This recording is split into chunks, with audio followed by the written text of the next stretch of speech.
का फिर से एक बार स्वागत है आपके ही YouTube चैनल वेद फोर्स एन में।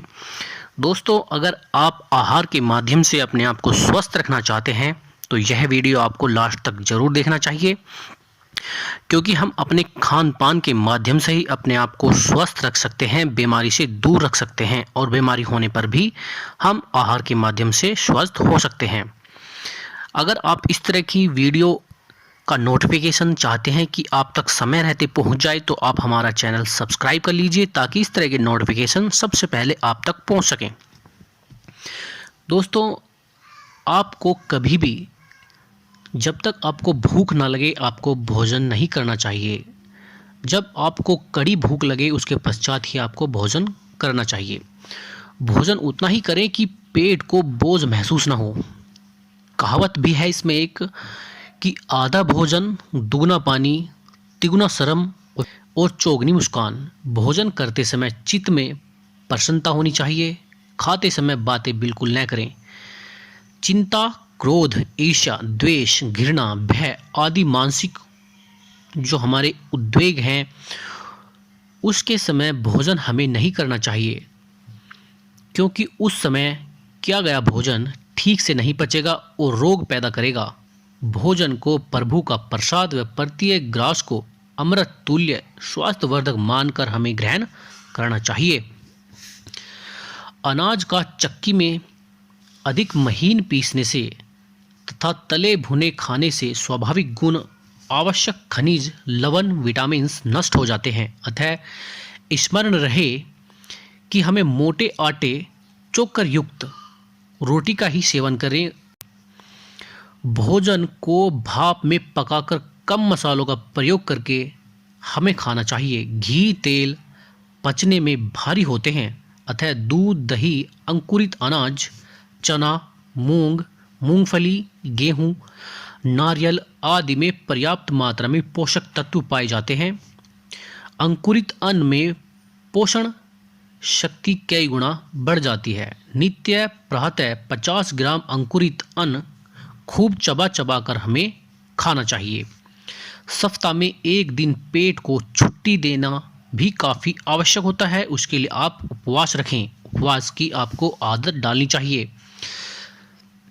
जब सभी कर्मचारियों को स्फूर्ति अर्जित करने के लिए साप्ताहिक अवकाश दिया जाता है तो पेट को भी हमें छुट्टी देनी चाहिए, क्योंकि वास्तविक उपवास वह है जिसमें जल की कुछ मात्रा बढ़ाकर उसमें नींबू डालकर पिया जाता है।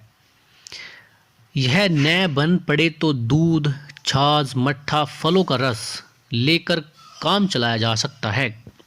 पूरे दिन जिन्हें भूखे रहना कठिन हो तो एक समय शाम को आपको ज़रूर खाना छोड़ना चाहिए।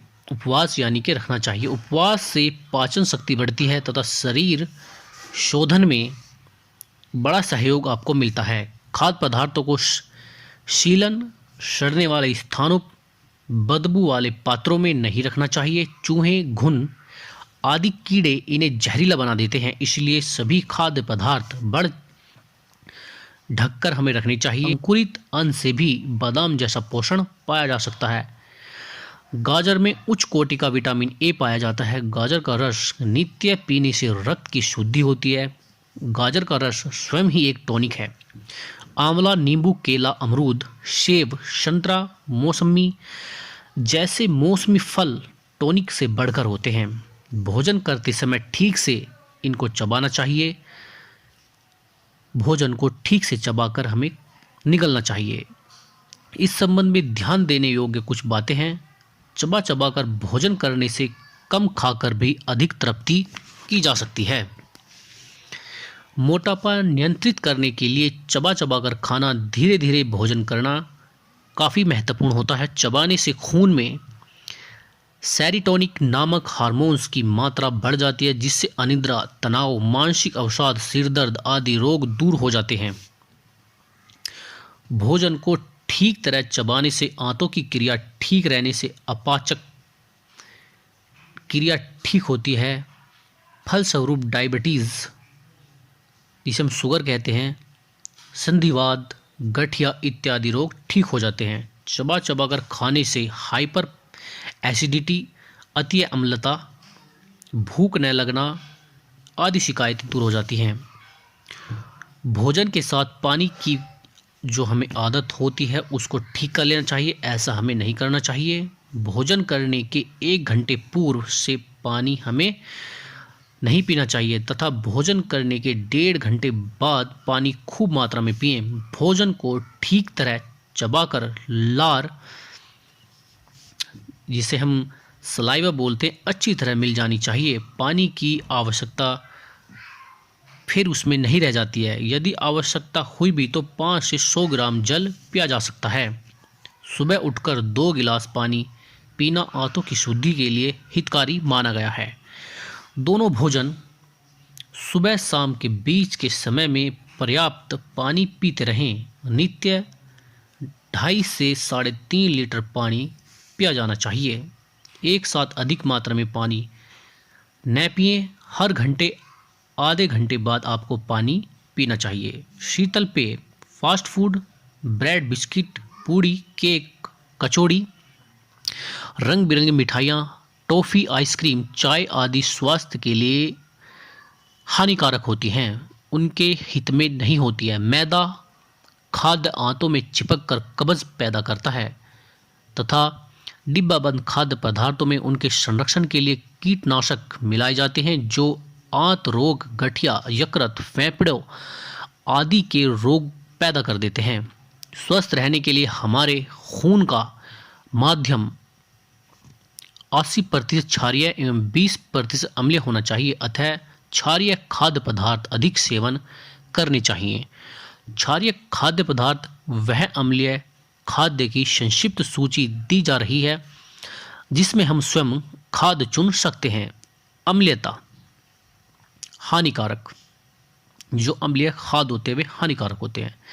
चीनी, कृत्रिम नमक, मैदा, पोलिश हुआ चावल, पोलिश वाली दाल, बेसन, अचार, ब्रेड, बिस्किट, केक, डिब्बा बंद खाद्य पदार्थ, मांस, मिठाइयाँ, तेल, घी आदि। क्षारीय खाद्य जो स्वास्थ्य प्रदान करते हैं। गुड़, शहद, ताज़ा दूध, दही, ताज़े सभी फल जो पककर मीठे हुए होते हैं, सभी हरी सब्जियां, उबला हुआ आलू, चोकर युक्त आटा, छिलका सहित दाल, अंकुरित अन्न, मक्खन, कच्चा नारियल, किशमिश, मुनक्खा, छुआरा, अंजीर। ये खाद्य पचकर खून की अम्लीयता, क्षारीयता बनाने वाले हैं। नींबू अम्लीय है परंतु पचकर क्षारीय हो जाता है। अतः नींबू, संतरा, मौसमी, अनानास आदि क्षारीय की श्रेणी में रखे गए हैं। नींबू को भोजन के साथ नहीं प्रातः पानी के साथ पीना लाभदायक होता है। भोजन में कार्बोहाइड्रेट होता है।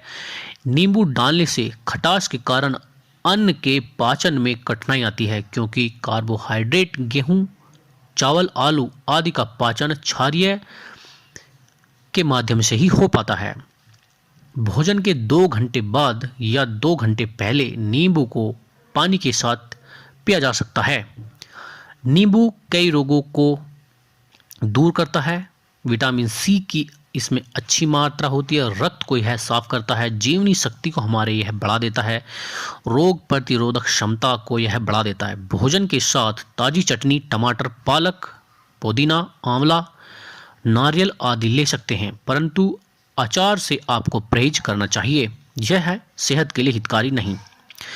खाद्य संबंधी इन मामूली सी बातों का अगर हम ध्यान रखते हैं तो इस दुर्लभ मानव शरीर को, जिसे ईश्वर ने साधन के रूप में दिया है, स्वस्थ रखने का दायित्व हम सबका है।